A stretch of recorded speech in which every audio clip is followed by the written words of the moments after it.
बहुत कम। कबीर के घर बहुत बहुत वक्त आते हैं, गीत भजन, और जब जाने लगते हैं तो कबीर कहते हैं भोजन करते जाएं। फिर कबीर का बेटा और पत्नी परेशान हो गए। बेटे ने एक दिन कहा कि अब बर्दाश्त के बाहर है, हम कब तक कर्ज लेते जाएं, ये हम कहां से लोगों को खिलाएं, अब आप कहना बंद करें। कबीर ने कहा कि मुझे याद ही नहीं रहती, जब घर कोई मेहमान आता है तो मुझे ख्याल ही नहीं रहता कि घर में कुछ नहीं, और घर कोई आया हो तो कैसे ख्याल रखा जाए कि घर में कुछ नहीं, तो मैं कह ही जाता हूं कि भोजन करते जाएं। फिर तो बेटे ने कहा तो क्या हम चोरी करने लगे, व्यंग में कहा, क्रोध में कहा कि क्या हम चोरी करने लगे। कबीर ने कहा कि अरे तुझे ये पहले ख्याल क्यों ना आया।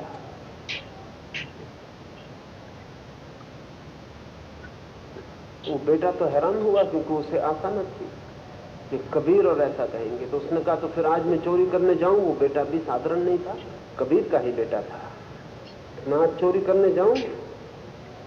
कबीर ने कहा बिल्कुल। तो बेटे ने और परीक्षा लेने के लिए कहा आप भी चलिएगा।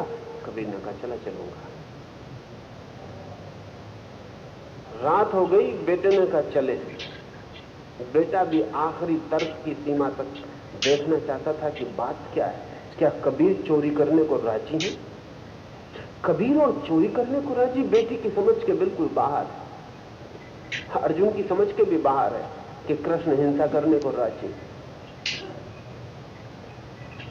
ले गया कबीर का बेटा कमाल कबीर को, फिर जाके दीवार तोड़ी। दीवार तोड़ के बीच बीच में देखता भी रहा। कबीर उससे कहते इतना घबराता क्यों, इतना कपता क्यों। उसने दीवार भी तोड़ ली। फिर उसने कहा मैं भीतर जाऊं। कबीर ने कहा कि जरूर जा। वो भीतर भी गया। वो एक गेहूं का बोरा घसीट के भी लाया। उसने सोचा अब रोकेंगे, अब रोकेंगे, अब तो बहुत हो गया, हद हो गई। कबीर ने बोरा भी बाहर निकलवा लिया।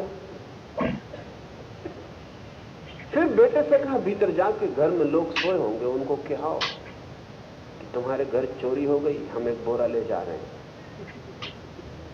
तो उस बेटे ने कहा ये किस प्रकार की चोरी,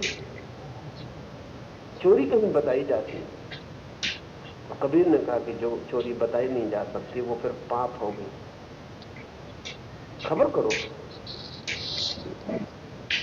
तो बेटे ने कहा परेशानी था कि किस तरह आप चोरी करवा रहे हैं। कबीर ने कहा मुझे याद ही न रहा, क्योंकि जब से ये दिखाई पड़ने लगा कि सभी एक है, तब से कुछ अपना ना रहा, कुछ पराया ना रहा, वो दूसरे का है, तब चोरी पाप है। लेकिन वो याद ही ना रहा। तूने ठीक याद दिला दिया, लेकिन तूने पहले याद क्यों ना दिलाया। कबीर कह रहे हैं वो दूसरे का है, तब तक तो चोरी पाप है। लेकिन अगर दूसरे की कोई चीज नहीं रह गई, अगर सभी एक का ही, और उस तरफ जो श्वास चलती है वो भी मेरी है, और इस तरफ जो श्वास चलती है वो भी मेरी है, तो इस तल पर चोरी के पाप होने का कोई अर्थ नहीं रह जाता।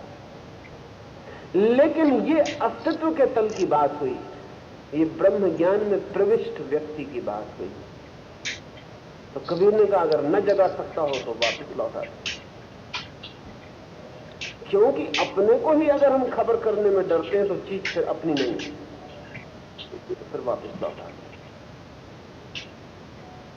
किससे बच के ले जाना है। अब ये बहुत दो तलों की बात हो गई, ये दो एग्जिस्टेंस की बात हो गई, इसे ठीक से ले लें। एक तो अस्तित्व का जगत है जहां सभी कुछ परमात्मा का है, वहां चोरी नहीं हो सकती। कबीर उसी जगत में जी रहे हैं। एक मनोभावों का जगत है जहां दूसरा दूसरा है, मैं हूं, मेरी चीज मेरी है, दूसरे की चीज दूसरे की है। वहां चोरी होती है, हो रही है, हो सकती है। जब तक दूसरे की चीज दूसरे की है तब तक चोरी पाप है। चोरी घटित होती नहीं, सिर्फ चीजें यहां से वहां रखी जाती हैं। चोरी की क्या घटना घट सकती है जमीन पर। कल न मैं रहूंगा ना आप रहेंगे, मेरी चीजें भी मेरी नहीं रह जाएंगी, आपकी चीजें भी आपकी नहीं रह जाएंगी।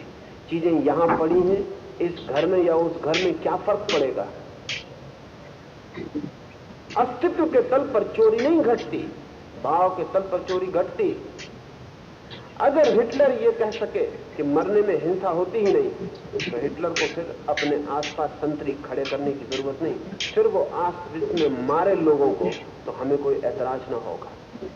लेकिन खुद को बचाने के लिए जो तत्पर है, दूसरे को मारने को जो आतुर है, वो जानता है, मानता है कि हिंसा होती,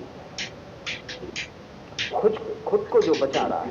अगर कृष्ण अर्जुन से ये कहे कि ये कोई मरने वाले नहीं, बेफिक्री से मार, लेकिन तू मरने वाला, जरा अपने को संभालना, बचाना, तब फिर बेईमानी हो जाएगी। लेकिन कृष्ण उससे कहते हैं कि ना कोई मरता है ना कोई मारा जाता है। अगर ये भी तुझे मार डाले तो भी कुछ मरता नहीं, अगर तू भी इन्हें मार डाले तो कुछ मरता नहीं। वे बहुत अस्तित्व की गहरी बात कह रहे हैं। इतना स्मरण रखना जरूरी है। हिरोशिमा में हिंसा